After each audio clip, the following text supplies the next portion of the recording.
Well, that's a little bit of the music from the Main Street Electrical Parade at Walt Disney World at Disneyland. It's a wonderful song. It is one of those songs that it is just impossible for me to keep a bad attitude or any kind of frustration within me when I'm listening to that song. You know, just on Tuesday, we talked about how sometimes things don't go as planned. And here we are, a Monday, Thursday devotional. We're having to do a lot of services Monday, Thursday, Good Friday, Easter. And you know what? Our internet at the church is out. So we are doing the best we can. We've got hot spots. We're trying to figure this out. And I have to admit, it was just a teeny bit frustrating trying to figure out how we're going to do this without internet. So I had to play my favorite song. I don't know if you've ever had any of those experiences where things just get a little frustrating and, well, you know. But here during Holy Week, I'm reminded of that great hymn of the early church that Paul records in his letter to the church at Philippi, where it says, he starts out and he says, have this mind or have this attitude in you, which was in Christ Jesus. Philippians 2, starting at verse 5.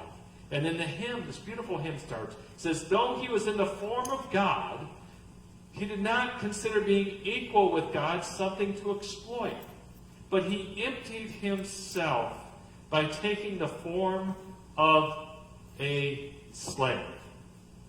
And by becoming like human beings. When he found himself in the form of a human, he humbled himself by becoming obedient. Obedient to the point of death, even death on a cross. And I love how in this beautiful hymn of the early church talks about how Jesus emptied himself and he took the form of a servant. You know, this is Maundy Thursday, the word Maundy from Latin mandate, remembering those words that Jesus mandated. Love one another. Love one another as I have loved you. And it was on that night, on that Maundy Thursday, when they celebrated what we call the Last Supper, when Jesus took the bread and the cup. But before he did that, he took a bowl and a towel and he washed the disciples' feet. Now that's what a servant did. That's what the low person on the food chain of the household did, is the one who would wash the feet.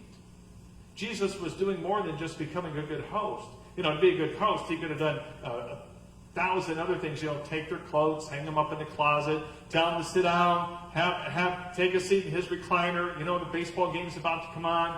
Buffalo wings will be out of the oven in just a minute. He could have done 1,000 other things to be a good host. But Jesus did that one thing to show that he was a servant.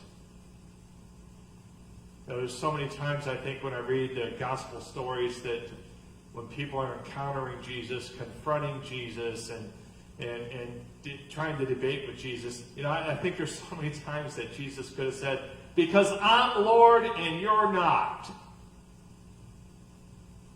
But Jesus never engaged in that power play. Instead, Jesus took a towel and a bowl and he washed their feet.